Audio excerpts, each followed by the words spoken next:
जगह कितनी सुंदर है। वाओ, कितनी अच्छी जगह है ये।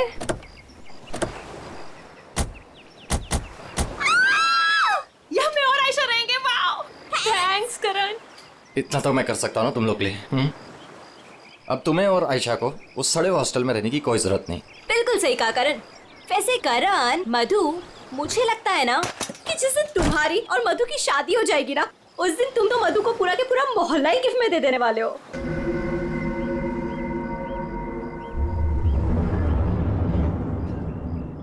लगता है सामने वाले घर में कोई रहता है।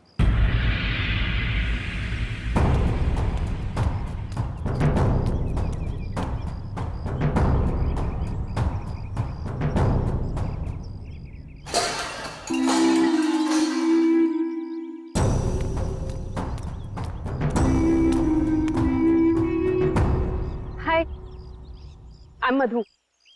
ये आयशा, हम आपके पड़ोसी हैं। हाय। और आप? मैं सामने के घर में रहता हूँ अपनी माँ के साथ। मेरा नाम विनय है और वो खाना अच्छा बनाती है। अब वो कौन? मेरी माँ खाना अच्छा बनाती है। तुम कौन हो?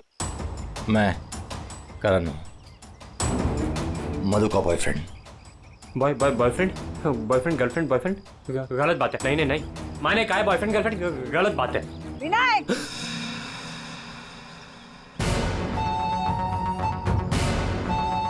घर में चलो। कितनी बार मना किया है कि अजनबियों से मत बात किया करो। आ रहा हूँ ना। देखो, वो मेरी माँ है, उनको नमस्ते करो। अरे नमस्ते करो उनको।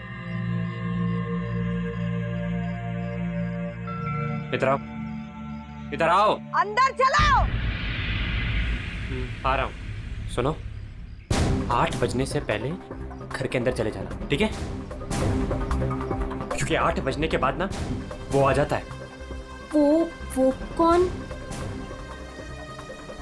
हैमरमैन। लेकिन याद रखना, दरवाजे खोलना मत। हम भी नहीं खोलते, कोई नहीं खोलता। ध्यान रखना, दरवाजे मत खोलना, ठीक है? मैं जा रहा हूँ, bye.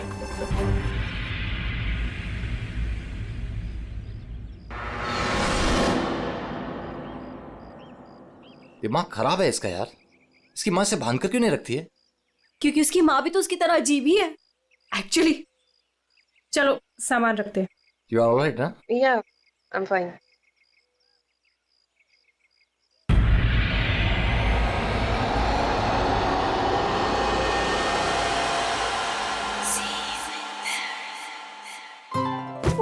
So beautiful. Thanks Karan, you really love me. अच्छा गाइस, सुनो ना, हम ना यहाँ पर एक कल गेट टुगेदर पार्टी करते हैं। What say? हाँ, कुछ भी करो यार, ये घर तुम्हारा ही है। और ये रही घर की चाबियां। एक सेकंड, एक चाबी मैं रख लेता हूँ, क्या पता कब जरूरत पड़ जाए। आयशा, एक चाबी तुम भी रख लो। ये लो। थैंक्स। ओह नो, क्या हुआ? 6:40 हो गए। मुझे सर्विस सेंटर जाना था अपनी कार लेने, और उसके बाद फिर माँ को भी मिलने जाना है। करण, एक मिनट रुको। मुझे रास्ते में अपनी कजिन क्या ड्रॉप कर दोगे? वो प्रोजेक्ट कंप्लीट करना है मुझे। अरे तुम मेरे साथ चलोगी तो मधु का ख्याल कौन रखेगा? करण, मैं अपने घर में हूँ, जंगल में नहीं हूँ। तुम आयशा को लेकर जाओ, don't worry, I will be fine. Are you sure? Yes. Thanks Madhu. लेकिन मधु, अंदर से दरवाजा बहुत अच्छे से बंद कर लेना। ओके, ठीक है, चलो बाय।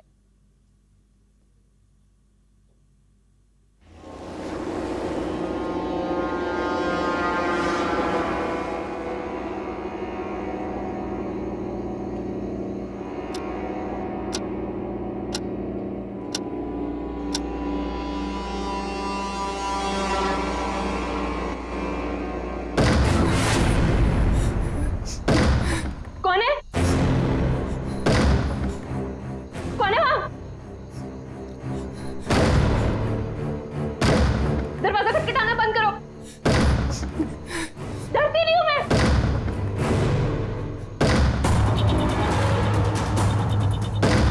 क्या करूं?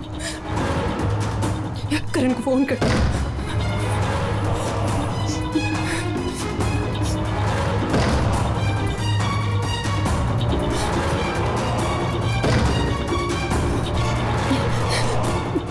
फोन स्विच ऑफ जा रहा है। आयशा आयशा आयशा को फोन करती हूँ।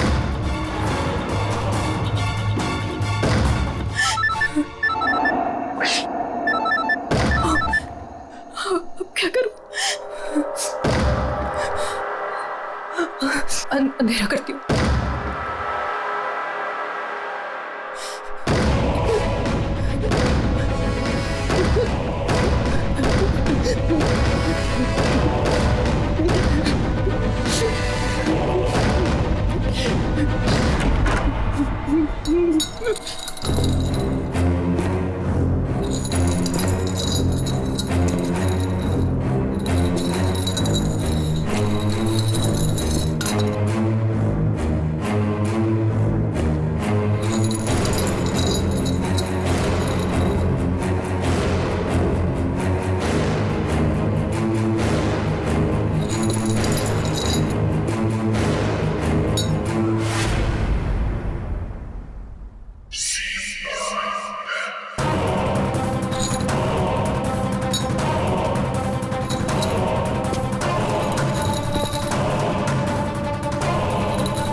सही था यार, पर मजा आ गया। कल रात को तो क्या मस्ती मारी यार। अरे पूछो मत यार, मजा आ गया था बहुत। बस बस बस रोक दो भैया, रोक दो। Thank you. अरे मधु ना आज मेरी जान ही ले लेने वाली है। एक तो मैं अपना फोन भूल गई, रात को घर भी नहीं आई। लगता है आज तो वो मुझे ना पक्का इस घर से निकाल ही देने वाली है। अरे अगर वो तुझे घर से निकाल देगी तो हम तुझे घर के अंदर फिर से डाल देंगे। क्यों अभी? ओह मैडम, घर से तो तब निकलोगी जब घर के अंदर जाओगी। जाओ, डोरबेल बजाओ, मधु को लेके लंच पे जाना है, वीकेंड की प्लानिंग करनी है। गो फास्ट। जा रही हूँ। और जल्दी आओ।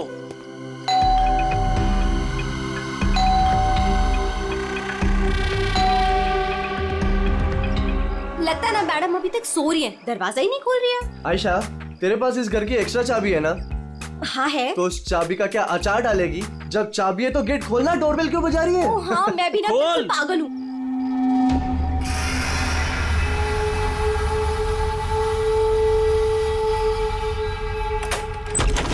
मधु, अरे मधु, कब तक सोएगी?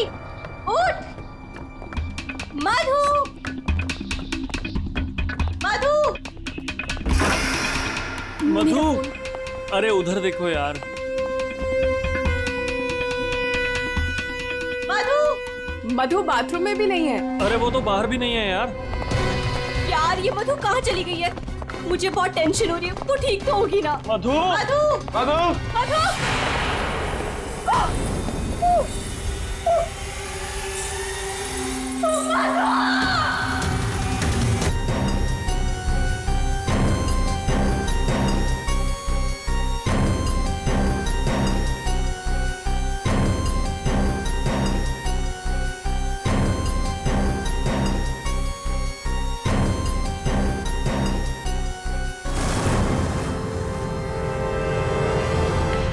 अभिजीत, इस हथौड़े से जिस पर भी वार किया गया होगा ना, लगता नहीं वो जिंदा बचा होगा। सर मगर लाश कहाँ है? खूनी लाश ले गया और ये हैमर यहीं छोड़ गया। और हथौड़ा भी ऐसा जिस पर कहीं कोई फिंगरप्रिंट के निशान नहीं। और सर यहाँ पे तो कोई तोड़फोड़ भी नहीं मची हुई है, सब चीज अपने जगह पे। और दरवाजे का लॉक भी सही सलामत है, कोई फोर्स एंट्री नहीं है। और मधु के दोस्त भी बता रहे थे जब वो लोग अंदर आए तो ये दरवाजा खुला हुआ था। शायद खूनी के पास डुप्लीकेट चाबी होगी। दरवाजा खोल के अंदर आया, मधु के सिर पे हथौड़ा मारा और गायब। मगर यहाँ खून के चीटे भी नहीं दिख रहे। हथौड़ा मारा तो खून तो बहना चाहिए ना? शायद खून साफ कर दिया होगा। सिर्फ मधु ही यहाँ पे थी या कोई और भी था? नहीं सर, मधु इस घर में अकेली थी। इस घर की चाबी और किस किस के पास रहती है? सर, ये सवाल आपको करण से पूछना चाहिए सर। क्यों? करण से ही क्यों? करण ने ये घर आयशा और मधु के लिए लिया था, तो सर एक चाबी करण के पास भी थी। मधु और आयशा के लिए करण ने घर लिया था, क्यों? मधु करण की गर्लफ्रेंड थी सर। कल रात आयशा तुम कहाँ थी? सर वो कल रात मैं अपने कजिन को मिलने गई थी, वापस आना था तो लगेज यही छोड़कर गई थी, पर लेट हो गया था, सोचा कॉल कर मधु को सब बता दूं, पर अपना फोन भी यही भूल गई थी सर। जरा इस करण का फोन नंबर देना।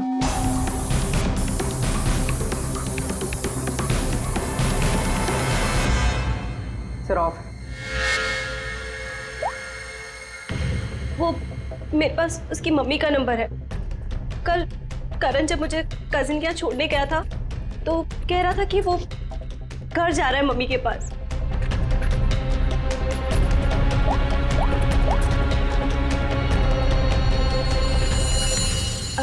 हेलो आंटी, करण है? कल रात को आया था क्या वो?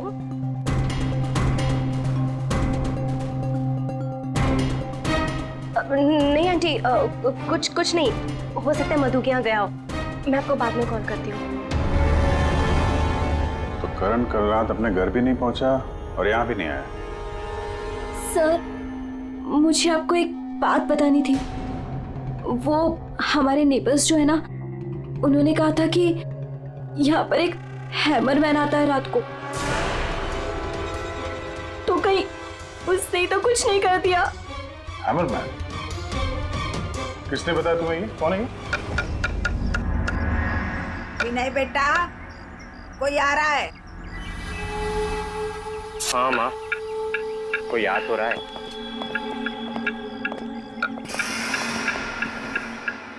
सब्जी काट रही है या लकड़ी काट रही है? काट वहां रही है, आवाज यहाँ तक आ रही है। रमोला जी, आपने कल इनसे हैमरमैन के बारे में कुछ बोला था क्या? आप ऑफिसर है, उस घर में कुछ हुआ है क्या? जी हम लोग सीआईडी से। उस घर में क्या हुआ ये बाद में बताएंगे। पहले आप लोग ये बताइए, हैमरमैन कौन है? क्या बता रखा है इन लोगों को आपने? नहीं, है वो सच में। रोज शाम को आता है और हैमर से दरवाजे और खिड़कियों पे ठोकता है। आप देखिए ना, वो उधर निशान बने। कल भी आया था रात को 8:30 बजे। सामने के घर में ठोक रहा था। इसीलिए मैंने पूछा कि उस घर में कुछ हुआ है क्या? आपने हैमरमैन को देखा है? देखा है। आपने हैमरमैन का चेहरा देखा? हाँ देखा है। कैसे दिखता है वो मास्क पहनता है। अच्छा, कल रात भी कुछ हुआ था? कुछ देखा है, सुना है आप लोगों ने? हाँ देखा था।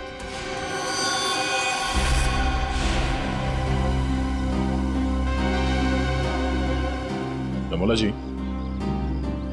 अभी आंख दिखाने से कोई फायदा नहीं। बोलो, क्या देखा था तुमने?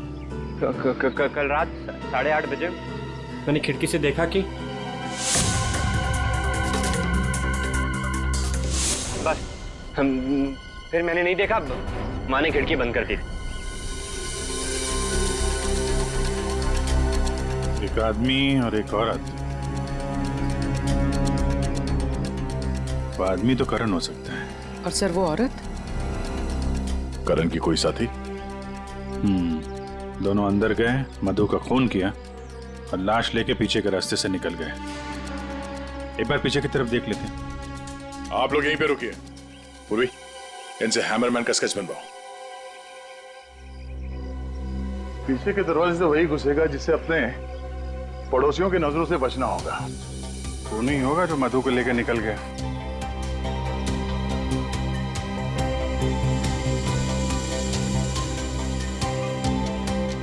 ऐसे कैसे हो सकता है कि कोई भी निशान नहीं छोड़ा?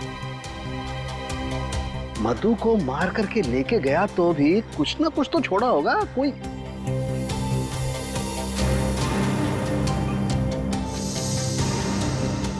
एक मिनट, ये क्या है?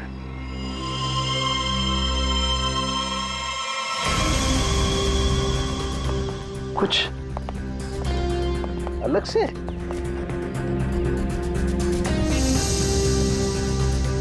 इतनी मिट्टी यहाँ पे?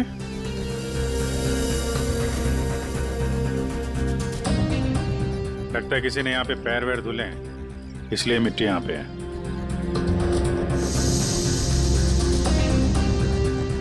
अभिजीत, ये मिट्टी में जो है ये बहुत खास है। ये देखो, इस मिट्टी में एल्गी है। शैवाल? शैवाल एक तरीके की काई होती है, और ये काई यहाँ की मिट्टी में नहीं हो सकती। ये तो ऐसी मिट्टी में होगी जो पानी वाली जगह होगी, कोई तालाब, कोई झील, कुछ ऐसा। झील, तालाब? ये तालाब है जो मधु के घर से सबसे नजदीक।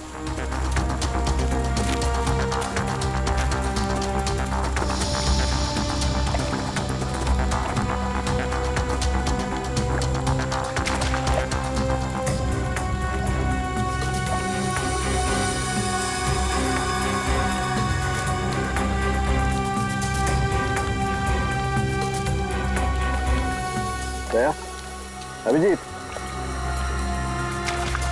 ये देखो, यही कीचड़ वाली मिट्टी उस मधु के घर में है। इसमें भी वही एल्गी है, वही काई। तब तो ये मिट्टी अपने आप तो नहीं आई होगी ना, कोई ले गया होगा यहाँ से। अरे यार पंकज, जो आदमी इस तालाब से मधु के घर गया होगा उसके जूते के साथ चली गई मिट्टी। अब गया तो वही होगा जिसके पास मधु के घर की चाबी थी।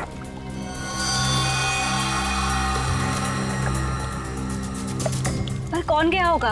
अब चाहे वो हैमरमैन हो या फिर कोई और। हैमरमैन? ये हैमरमैन ने किया है क्या? काम तो उसी का ही लग रहा है। हाँ।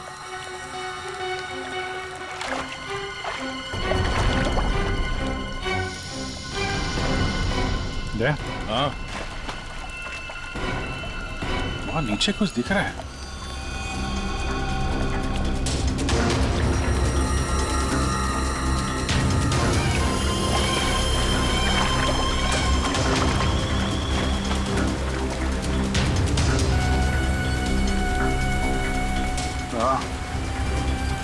कुछ है तो सही वहां पर। डाइवर्स को बुलाते हैं और क्रेन भी।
रोहित, ये करण की कार है ना?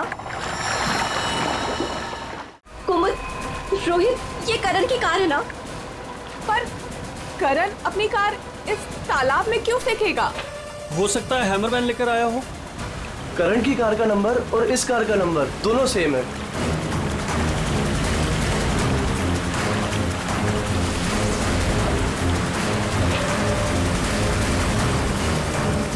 लेकिन ये कार यहाँ आई कैसे होगी? और जाहिर सी बात है, करण की कार अपने आप इस झील में तो नहीं गई होगी। और कल करण ने आयशा से कहा था ना कि अपनी माँ के घर जा रहा है, तो अपनी माँ के घर तो नहीं गया, मधु के घर गया। मधु के घर की चाबी भी थी उसके पास। लगता है ये करण ही हैमरमैन हो। ये हैमरमैन के साथ मिलके उसने मधु का खून कर दिया, लाश इसमें डाल दी और कार पानी में फेंक दी। आप लोग यहीं पे रुकिए।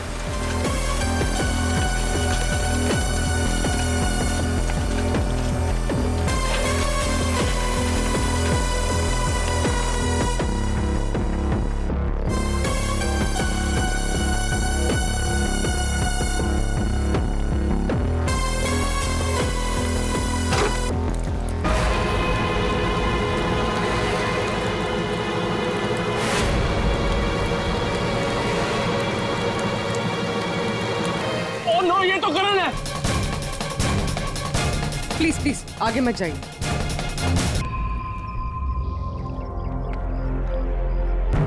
खोपड़ी बुरी तरह से टूट गई है, किसी भारी चीज से वार किया है। थोड़े से ही मारा होगा, हैमरमैन ने मारा है। सर मतलब हैमरमैन ने करण को मारकर लाश गाड़ी में डाल दी और गाड़ी तालाब में फेंक दी।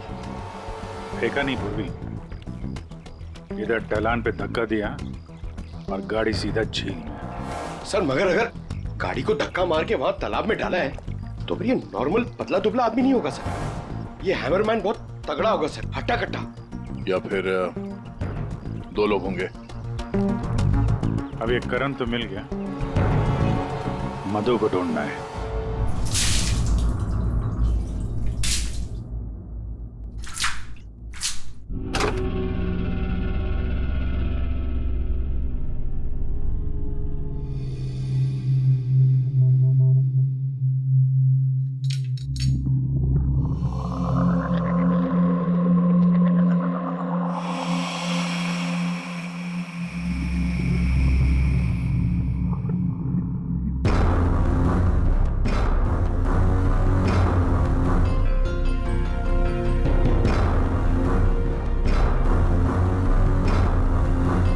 कपड़े का टुकड़ा,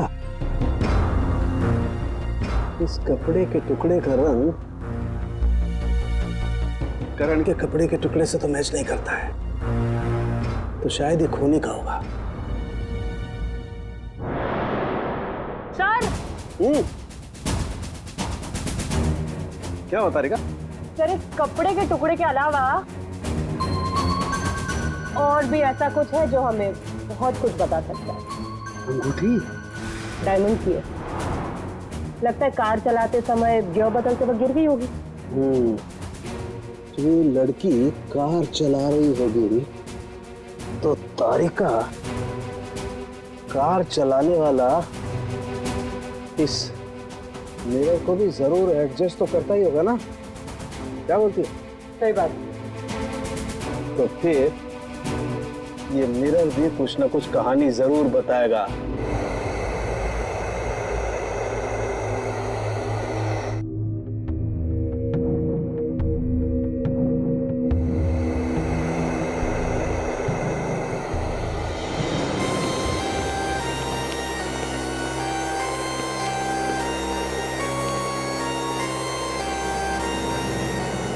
शीशे के बाल सुखा रहे हैं क्या?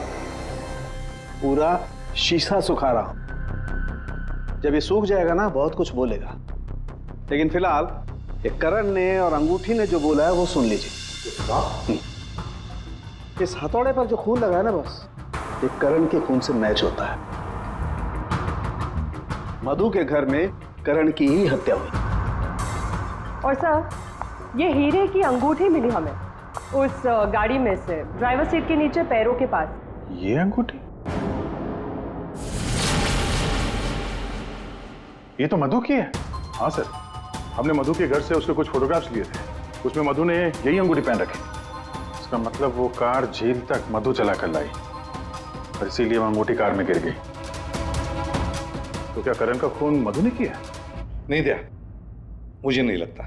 ये चक्कर कुछ और ही है। अगर ये अंगूठी मधु रेगुलरली पहना करती थी तो इतने आसानी से उंगलियों से निकलेगी ही नहीं ना, वो गिरेगी ही कैसे?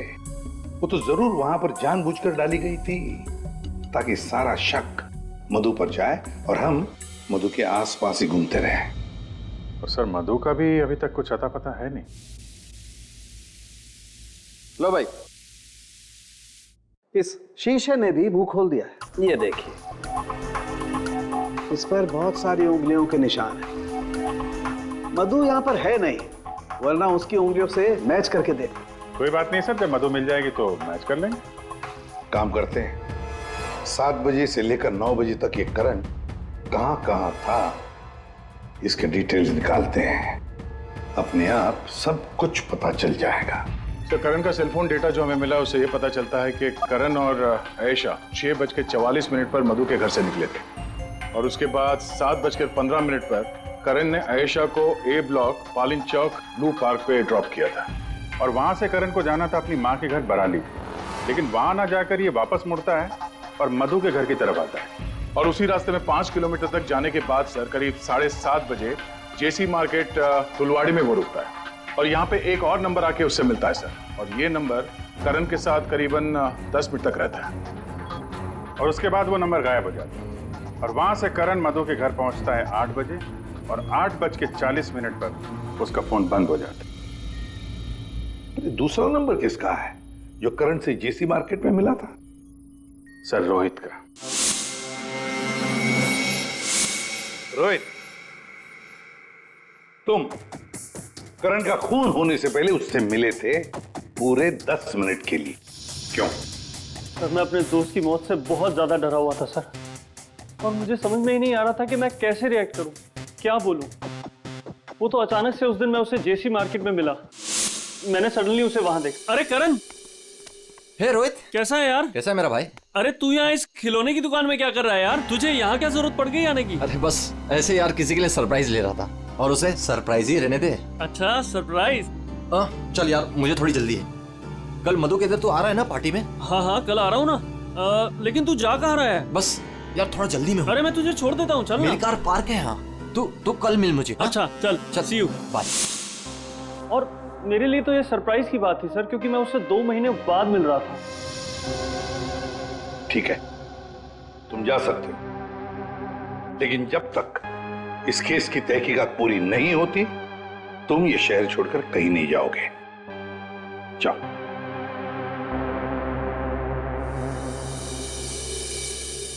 बड़ी अजीब बात है, ये करण अपनी मां से मिलने जाता है लेकिन वहां नहीं जाता, जाता है खिलौने की दुकान में। क्यों? और फिर क्या खरीदता है वहां पर? और किसके लिए? उसने वहां से जो कुछ भी खरीदा होगा वो लेकर वो सीधे मधु के घर गया। तो कहीं उसने वहां से ये मास्क तो नहीं लिया? और वहां से वो मधु के घर पहुंच गया जहां पे हैमरमैन उसका इंतजार कर रहा था, जिसने खून कर दिया उसका। अब ये तो कुमुद ही बता सकती है। कुमुद? सर आखिरी बार करण की बातचीत फोन पर कुमुद से हुई थी और विनय ने भी बताया था सर कि उस रात हैमरमैन के आने से पहले घर के बाहर उसने गाड़ी के हेडलाइट पे 2 लोगों को देखा था सर, एक लड़का और एक लड़की। और उस लड़की के हाथ में कुछ ऐसा था जो चमक रहा था। सर कुमुद के हाथ में भी एक ब्रेसलेट है, वही चमक रहा होगा। ये कुमुद और करण होंगे घर के बाहर।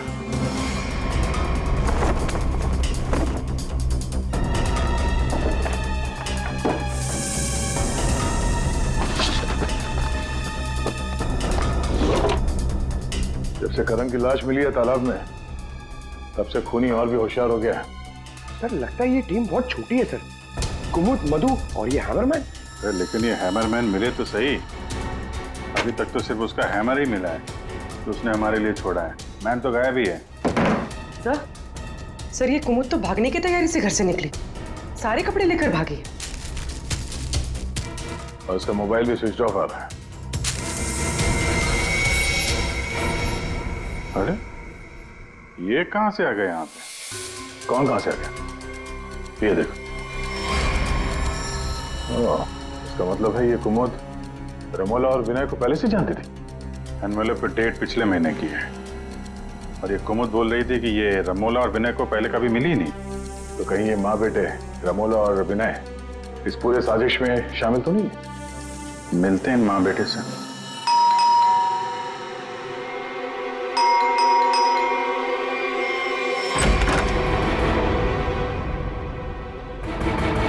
पूरी पंकज घर की तलाशी लो, देखो कोई है क्या अंदर।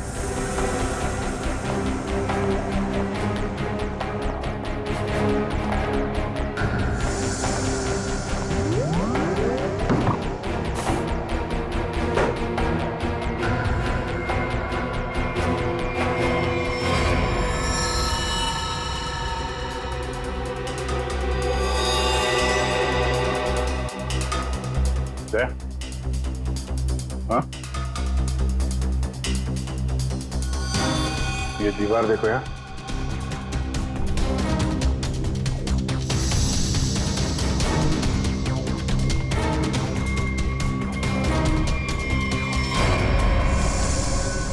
मीटर भी ताजा है।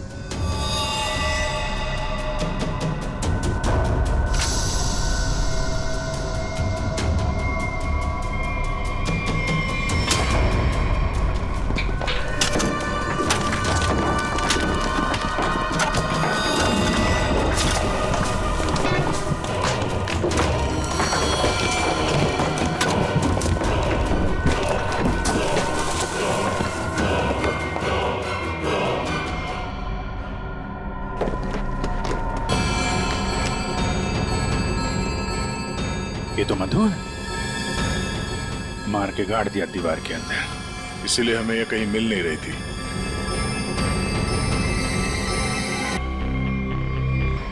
सर इसे भी हथौड़े से मारा। इसके सर पे भी वैसी ही चोट है जैसे करण के सर पे थी। यार ये जो कुछ भी हुआ है कल रात 8:30 बजे के बाद ही हुआ है। बारिश के दिनों में ये दीवार इतनी जल्दी सूख कैसे गई? इस दीवार के प्लास्टर को सुखाने के लिए कहीं से हीटर या इंडस्ट्रियल हीटर मंगाया होगा। सर अभी यहाँ पे रास्ते पे मोड़ पे मैंने एक वो जो इंडस्ट्रियल इक्विपमेंट भाड़े पे देते ना सर, उसकी दुकान देखी थी सर। जाके पता करो। वो नहीं है, बहुत चालाक, अच्छी प्लानिंग कर रखी थी। इसको मालूम था कि मधु यहाँ सामने वाले मकान में रहने आने वाली है। और यहाँ पे हैमरमैन होने का अफवाह फैला दिया ताकि शक उस पे नहीं हैमरमैन पे जाए। और तीनों फरार हैं, रमोला, विनय और कुमुद। सर मैंने इंडस्ट्रियल हीटर के सप्लायर के बारे में पता किया। इनको रमोला और विनो के बारे में पता है, इन्होंने ही सप्लाई किया था वो हीटर। अच्छा, अब जरा ये फोटो देखिए। यही माँ बेटे आए थे आपके पास? हाँ सर, ये तो मेरे बहुत पुराने ग्राहक हैं। पुराने ग्राहक? जी सर, वो मेरे पड़ोस वाली दुकान से नाटक का सामान लेते थे भाड़े पर। और सर ये कोई किराएदार नहीं है, ना ही माँ बेटे, एक नंबर के फ्रॉड हैं, फ्रॉड। अपने आप को एक्टर बताते हैं सर। आपको पता है ये दोनों कहाँ रहते हैं?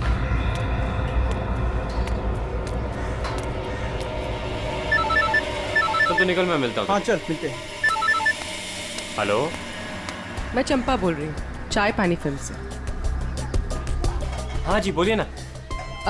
आपकी एक्टिंग के इतने चर्चे सुने और आपका नंबर मुझे इतनी मुश्किल से मिला है। बस हमने डिसाइड कर लिया है, हम आपको अपनी अगली फिल्म में लॉन्च करेंगे। लॉन्च करेंगे मुझे? मतलब आखिर आपने मेरा टैलेंट पहचान ही लिया। हाँ, अब 1-2 दिन में शूटिंग शुरू हो जाएगी। बस एक प्रॉब्लम है, आपकी बड़ी बहन के कैरेक्टर के लिए कोई अच्छी एक्ट्रेस मिल नहीं रही। बस वो कंफर्म हो जाए तो हम शूटिंग शुरू कर देंगे। अच्छा, बड़ी, अरे है ना, बड़ी बहन है। मैं आपकी प्रॉब्लम सॉल्व करता हूँ। अरे वाह, आपने तो मेरी टेंशन ही खत्म कर दी। आप अपनी गली के बाहर आ जाइए, मैं गली नंबर 7 पे खड़ी हूँ। अरे तेरी, अरे मौसी बाहर निकलो। क्या है? अरे बाहर निकलो। क्या हुआ?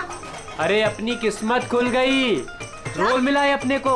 रोल? हाँ। कौन दे रहा है? कहाँ? अरे बाहर खड़े हैं ना गली के, तुम चलो मेरे साथ। चलो चल, चल, चल। चलो चलो।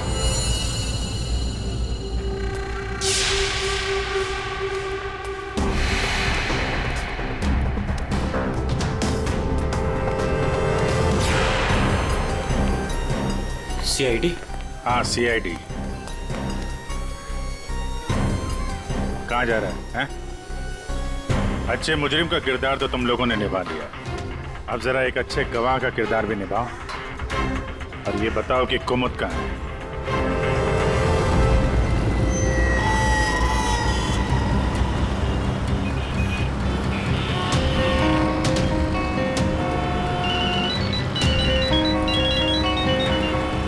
अरे तुम यहाँ हो, मैंने ध्यान ही नहीं दिया। तुमने क्यों कॉल किया मुझे? सब जानते हो फिर भी। अब मैं क्या करता? CID बुलाएगी तो क्या आना ही पड़ेगा। CID? तुमने मुझे CID के कहने पे यहाँ बुलाया? मैडम आप बहुत स्मार्ट हैं, लेकिन हम आपसे ज्यादा स्मार्ट हैं। सर आप मेरी बात सुनिए। बात सुनेंगे आपकी, लेकिन ब्यूरो चल के सुनो। चलिए। कहाँ भाग रही मैडम? पैदल ही जाएगी क्या सीआईडी ब्यूरो तक? गाड़ी लाए हम तुम्हारे लिए। चल। और कितना इंतजार करना पड़ेगा? आखिर कोई बताता क्यों नहीं कि हुआ क्या है? जरूर बताएंगे आयशा जी, जरूर बताएंगे। लेकिन इससे पहले कि हम बताएं, तुम हमें बताओ कि हुआ क्या था। मैं? मतलब ये कि आप और मधु एक नए घर में शिफ्ट होती हैं, जहां पहले से ही कुछ गड़बड़ चल रही होती है। ऐसे में आप मधु को उस घर में छोड़कर अपने किसी कजिन के घर चली जाती हैं, और तो और अपना मोबाइल फोन भी वहां रख के जाती है, ताकि मधु तुमसे तो मदद ना मांगे। अजीब है ना? सर, मधु मेरी बहन जैसी थी। उसके साथ कुछ गलत करने के बारे में मैं सोच भी नहीं सकती हूँ। अच्छा, बहन जैसी थी? बहन तो नहीं थी ना? हाँ? अबीर, इस पूरे इन्वेस्टिगेशन में किसी ने तुम पर एक बार भी शक नहीं किया, क्यों? जो भी पूछा उसके बारे में तुम्हें कुछ पता ही नहीं। और जब मधु का खून हुआ उससे ठीक पहले तुम्हारा मोबाइल फोन स्विच ऑफ। कोई तुम पर शक क्यों करेगा? सर, आप मुझ पर गलत इल्जाम लगा रहे हैं सर। मैं तो आयशा और मधु से सिर्फ 4 दिन पहले मिला था। मैं ऐसा क्यों करूंगा सर? और सर, मेरा फोन पानी में गिर गया था, इसके लिए वो स्विच ऑफ है। हाँ, पानी में गिर गया था, उसी झील के पानी में जहां से करण की डेड बॉडी मिली थी। सर, ये सारा प्लान तो विनय और अमोला ने सेट किया था। पैसों की लालच में ये दोनों इतना गिर गए कि इन्होंने अपने हाथ खून से रंग दिए, मधु को दीवार में चुनवा दिया। और सर, अभी भी यही आलाप राग रहे हैं कि हमने कुछ नहीं किया। सच में हमने कुछ नहीं किया है। ये लो, फिर वही राग। फंस गए थे हम। आपको हाँ कहते तो भी फंसते, और ना कहते तो भी फंसते। एक्टिंग करने हमें नहीं मालूम था इतना कुछ हो जाएगा। तो आप लोगों के हिसाब से मधु और करण का खून हम लोगों ने किया है?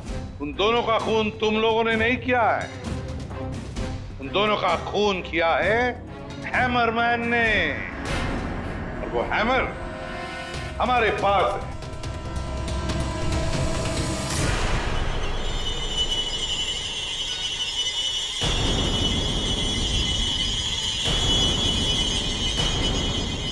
कुमुद, ये कहाँ थी?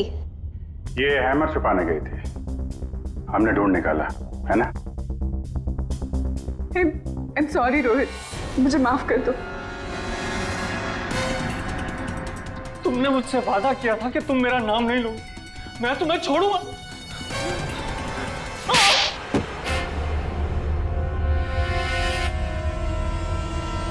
हाँ, मैं हूँ वहां मरमत। क्यों मारा तुमने उन दोनों को? वो दोनों तो तुम्हारे दोस्त थे ना? कोई दोस्त नहीं, कोई प्यार नहीं, वो दोनों धोखेबाज थे। मधु 5 साल से मेरी गर्लफ्रेंड थी, और 5 मिनट में उसने मुझे लात मार दी उस करण के लिए। जानते हैं क्यों? क्योंकि उसके पास पैसा था, और उसी समय मैंने डिसाइड किया कि मैं उससे बदला लूंगा, उन दोनों से। तुमने इसका साथ क्यों दिया? मैं रोहित से बहुत प्यार करती हूँ, मुझे उसका साथ देना पड़ा। तैयारी तो तगड़ी कर रखी थी तुमने। 3 महीने से प्लान कर रहा था मैं उन दोनों को एक दर्दनाक मौत मारने की। बस इंतजार कर रहा था। 3 महीने का इंतजार? किस चीज के लिए? सही वक्त का इंतजार।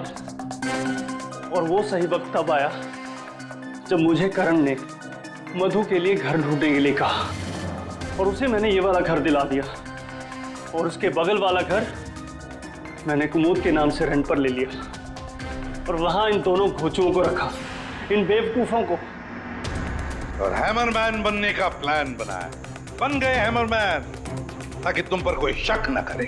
हाँ, मानना तो मैं करण को भी चाहता था, लेकिन उस रात नहीं। उस रात मैं सिर्फ मधु को मारने आया था। मैं हैमरमैन बनकर मधु के घर में घुस गया।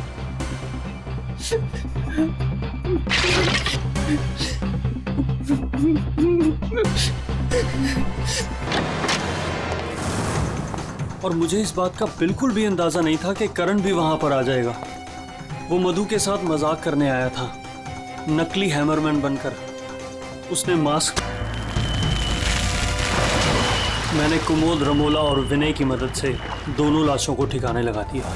रोहित जी, ये हथौड़ा हमें ना भी मिलता ना, तब भी तुम बच नहीं सकते थे, क्योंकि करण और मधु ने मरने के बाद भी हमें बताया कि खूनी तुम हो। रोहित, कुमुद, रमोला और विनय, तुम सब ने मिलकर मधु और करण का खून किया है। अब जेल में बैठकर हैमरमैन की नई नई कहानियां सुनाते बैठना इन सबको, तब तक फांसी का ऑर्डर तो आ ही जाएगा।